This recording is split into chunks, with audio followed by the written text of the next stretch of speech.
Aqui tem livro de físico, de yogi, de xamã, de médico místico e de místico, onde eu vou estar mostrando para você que a nossa realidade não é aquilo que nós estamos convencidos de ser no dia a dia e que todo mundo acha que é da forma que aparenta ser. Então fique comigo até o final desse vídeo, que com certeza você irá amar se você gosta desses assuntos. Ali tem livro, como eu falei, de físico, um xamã extremamente poderoso, um yogi extremamente poderoso, um médico místico e o místico Neville Goddard. Só que eu vou juntar todo esse conhecimento e mais algumas coisas para você ter uma visão mais completa sobre o assunto. Para começar, já vou colocar aqui uma pergunta para você ir pensando ao longo desse vídeo ou depois desse vídeo. Se você não existisse, o que existiria para você? Você já pensou sobre isso? Essa é uma pergunta que já foram feitas por muitos filósofos, pensadores e místicos. Se eu não existo, ou se eu não existisse, o que existiria? A resposta mais óbvia que as pessoas dão é: tudo continuaria a existir, só eu não existiria. Mas essa não é a verdadeira resposta. E ao longo desse vídeo nós estaremos comentando sobre isso. E mais ao final irei dar mais uns caminhos aí para você investigar sobre isso, ok? Então vamos lá ver o primeiro livro. O primeiro livro que eu vou te apresentar é esse livro aqui, ó, do David Bohm, Totalidade e a Ordem Implicada. David Bohm foi um físico e cientista e professor de várias universidades nos Estados Unidos, no Reino Unido, inclusive professor da USP também. David Bohm, ele não foi só um cara de estudos teóricos ou professor. Ele fez investigação em laboratório das partículas subatômicas, do átomo e do plasma. Inclusive, uma descoberta que ele fez sobre o átomo foi usado pelo professor dele, Oppenheimer, para poder construir a bomba atômica. Ele foi até convidado, na verdade, para trabalhar na bomba atômica. Porém, devido a rixas políticas, ele teve que sair dos Estados Unidos, né? Teve que fugir dos Estados Unidos e veio para o Brasil, depois ele foi para o Reino Unido. Era um cara extremamente tranquilo, porém, naquele tempo existiam muitas rixas aí, política. Enfim, não vou entrar em detalhes aqui. Depois você pode entrar aí na internet e pesquisar sobre a biografia e a vida de David Bohm. Ele dedicou a vida dele inteira aos estudos da física. E aí, quase no final da sua vida, ele conheceu os ensinamentos de Krishnamurti. E ele viu uma similar ligação em suas descobertas. Ele passou então a ter muitas conversas com Krishnamurti, muitas entrevistas, muito bate-papo. Ficaram amigos. É claro que a linguagem dele não é a linguagem mística. Inclusive, nesse livro aqui, é cheio de fórmulas de física. É muito embaraçoso esse livro para um leigo, embora tenha sido escrito para pessoas leigas. Mesmo assim, é um livro dedicado também a acadêmicos e a pessoas leigas. E claro, ele tem muitos trabalhos na área científica. David Bohm, ele concluiu que o universo ele é mais um holograma. Ele está mais para ser um universo holográfico do que um universo físico como nós percebemos. Aí um outro cara de uma mente extremamente brilhante também, um neurocientista chamado Carl Pribram, que estudou muitos anos o cérebro, ele chegou à conclusão de que em um nível mais sutil, o cérebro também é holográfico, diferente do que a ciência tradicional acredita, que é puramente biológico, que é puramente matéria, e que os pensamentos estão acontecendo ali no cérebro. Carl Pribram concluiu de que os pensamentos eles não estão armazenados e localizados da forma que a ciência, que o conhecimento comum entende. Mas é muito provável que, aos poucos, essas coisas vão se encaixando cada vez mais no dia a dia. Inclusive, no meio tecnológico, né? Normalmente, essas descobertas avançadas de cientistas, primeiro, elas vão para o meio tecnológico. Aí depois elas vão se disseminando, se tornando mais comum. Inclusive, vem aí o metaverso, né? Nós estamos ouvindo bastante falar sobre o metaverso. E o Mark Zuckerberg projeta aí, planeja criar cada vez mais a realidade virtual no dia a dia. E isso nada mais é do que a gente ver uma modificação da realidade, daquilo que nós entendemos como realidade, né? Bom, você pode pesquisar depois aí sobre David Bohm. Vou te apresentar agora um livro de um cara que ele foi fazer o mestrado dele e acabou conhecendo um xamã. Mais especificamente, ele preferia ser chamado, não o autor, né? Esse xamã de feiticeiro, Dom Juan. Ele fez o Carlos Castaneda, que é o autor desse livro, o primeiro livro, A Erva do Diabo, e uma série de livros, inclusive está ali atrás, eu tenho metade da série, são 11 livros. Só que agora eu não estou tão interessado a continuar essa leitura, né? Mas é bem intrigante. Essa leitura, esse conhecimento, nos fazem pensar sobre a realidade que experimentamos no dia a dia, inclusive o que é o que o mestre dele faz, né? Coloca ele para poder descortinar, tirar o véu dos olhos para ver a realidade de uma forma bem diferente da forma conceitual que nós vemos. Aí acontece uma série de experiências bizarras e fica evidente que de fato nós nos equivocamos no dia a dia em ver o mundo como tão solidificado, tão definido, regido por leis, regras e assim, blá, blá, blá, desde criança que nós ouvimos na escola. Não é esse o caso em um conhecimento mais profundo da realidade. Agora vou te apresentar esse pequeno livro aqui, ó, A Joia Suprema do Discernimento, de Shankara. Shankara foi um grande yogi e existem muitas histórias em volta de Shankara de feitos bizarros, fora da realidade também, que ele fez acontecer. Mas a parte mais intrigante aqui, nesse livro e nos seus ensinamentos, é sobre a natureza da realidade, aquilo que nós entendemos como real, como o mundo. De acordo com Shankara, que está de acordo com outros grandes yogis também, a vida, a realidade que nós vemos, ela tem mais a natureza de um sonho. É exatamente um sonho. Por isso que as tradições antigas falavam que o mundo é Maia, né? Ou a ilusão.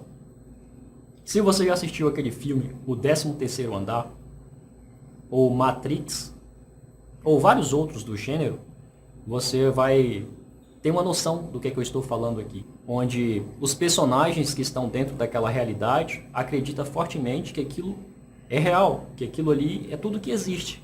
No 13º Andar, no final nós concluímos que aquilo era um jogo. Se você já assistiu, se você não assistiu, recomendo que você assista. Em Matrix também. Matrix, parece que alguns conseguiram sair de Matrix, mas ninguém conseguiu sair de Matrix.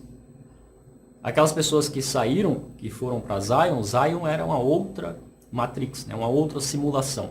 O mundo estaria mais para ser uma espécie de simulação dessa maneira. Vou falar um pouco mais à frente. Mostra um outro livro aqui, ó, de Deepak Chopra. Deepak Chopra já é, né, bem conhecido nessa área de autoconhecimento, meditação, yoga, enfim, essas coisas desse tipo, né? Você é o universo. Aqui atrás. Prepare-se para uma jornada provocativa que expande os limites da ciência atual e desafia a maneira como enxergamos nossa realidade. Esse importante livro aborda as questões científicas mais em voga na atualidade sobre a nossa própria existência.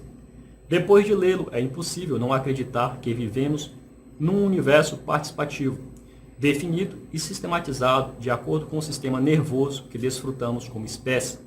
O resultado é uma sedutora e absolutamente fascinante aventura literária que vai expandir a sua consciência. Nesse livro ele se une a um cientista e assim nós temos uma visão do que a física, a ciência, a física quântica tem para oferecer nesse momento e o que falta, né, para realmente ser disseminado que a natureza da realidade não é exatamente como nós aprendemos na escola. Porém, mais uma vez dizendo, não sabemos se isso irá acontecer algum dia na história, ou se isso ficará restrito a poucas pessoas que gostam de estudar sobre o assunto.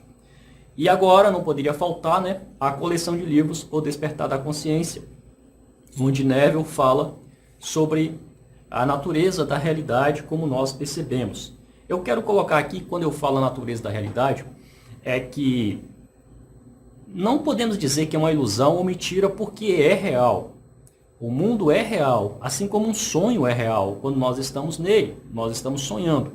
Se está acontecendo alguma coisa, nós temos medo, nós sentimos alegria, sentimos todas as emoções dentro de um sonho. Da mesma maneira, nós sentimos também todas as emoções no dia a dia e comprovamos que é real. Só que quando nós acordamos de um sonho, nós dizemos que aquilo não é real. Da mesma maneira, ou muito parecido, se formos capazes de nos afastar dessa experiência cotidiana, nós vamos ver que a realidade não é tão rígida e definida como nós pensamos. Deixa eu ler aqui um pequeno parágrafo para fazer comentários a respeito do assunto. O Neville fala assim, ó, a maior ilusão do homem é a sua convicção de que existem fatores externos ao seu próprio estado de consciência. Vou ler em outras palavras. A maior ilusão do homem é sua crença de que existem fatores externos ao seu próprio estado de consciência. Por isso que eu falei no início do vídeo, se você não existisse, o que existiria? Uma resposta mais verdadeira é que nada existiria. Todas as coisas existem a partir de nós. Esse universo só existe para mim, ou eu posso ver ele, porque eu estou aqui. Eu estou consciente de ver isso. Mas se eu não estivesse, nada existiria. Se você não existisse, o que existiria? Nada, nem eu existiria. Aqui estou na sua frente, mas se caso você não existisse, eu não estaria aqui na sua frente. Sua família não existiria, seu trabalho, seu corpo não existiria, nada, absolutamente nada existiria. E não teria como você afirmar também que existiria. Como que você sabia que existiria? Como que você iria saber se existiria, se não existisse a sua presença? Antes de você nascer, como que você pode deduzir que esse universo já existia, que esse mundo já existia?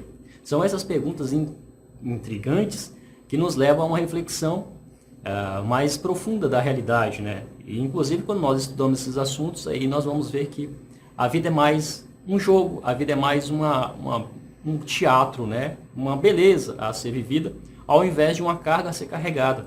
É nós que estamos dando o tempo inteiro essa realidade, essa percepção de certo, errado, pode, não pode, bem, mal, eu quero, não quero, enfim, tudo isso. E tudo isso é o que nos dá a sensação de uma realidade. É tanto que um animal, um pássaro, um peixe, tem uma sensação da realidade de uma forma diferente, já que eles não têm essa rotulagem, já que eles não têm essa percepção que nós temos de dar nome, forma e experiência para as coisas. Eles simplesmente vivem, testemunham. E isso ainda é complexo porque é nós que estamos deduzindo. Nós não temos a experiência direta deles. Assim como eles não têm a experiência direta nossa. Nesse livro, O Universo, nesse livro Você é o Universo, de Deepak Chopra, comenta um pouco sobre as experiências de cada ser. Que a experiência de uma minhoca é muito diferente da experiência de um pássaro, é muito diferente da experiência de um peixe. Cada um tem a sua própria experiência. E mesmo assim, isso ainda está contaminado com o nosso julgamento de deduzir como que eles experimentam ou sequer que eles existem, independente da nossa existência. Eles só estão sendo vistos e notados porque eu existo, porque você existe. Se você não existisse, não existiria também o peixe, nem a minhoca, nem o carro, nem o prédio, absolutamente nada. Agora, a partir do momento que eles existem, nós tentamos decifrar, nós tentamos deduzir, né, em volta da vida deles ou de tudo aquilo que nós estamos vendo.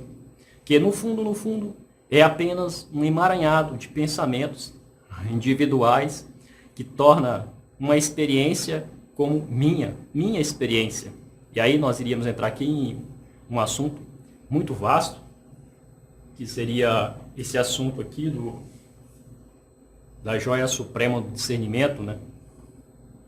De como que essa natureza, ela se desenrola como um sonho, exatamente um sonho. Dentro do sonho, tudo acontece, tudo é possível, mas não deixa de ser um sonho. Agora fica um prato cheio, né, para aquelas pessoas que gostam de acreditar e de dizer que esse mundo de fato é uma espécie de ilusão ou irrealidade, e que o mundo espiritual é o mundo real. Porém, de uma forma muito mais avançada e aprofundada, todas as experiências também espirituais, seja lá quais forem, também é uma espécie de simulação. Somente a testemunha, aquilo que presencia todas as mudanças, que é imutável, né? Que não está sujeito à mudança, que vê tudo acontecer.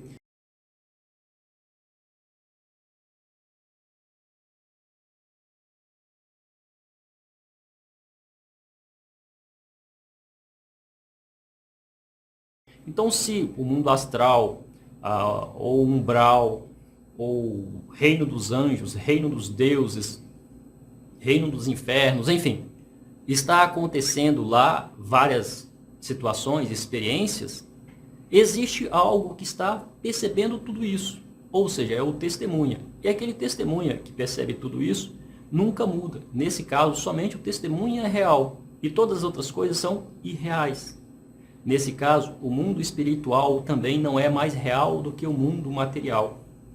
Simplesmente são experiências ou acontecimentos diferentes, em níveis diferentes, bem diferentes, do plano que nós chamamos de material. Porque no fundo não existe também material, não existe também espiritual. Tudo é uma coisa só, que então está imersa na consciência. E a consciência está imersa nessa testemunha, como se fosse a estrutura base onde tudo acontece. Antes de finalizar esse vídeo, vou mais uma vez colocar para você aqui. Pense aí, se você não existisse, o que existiria? Por hoje é isso, vou ficando por aqui. Um grande abraço e até o nosso próximo encontro.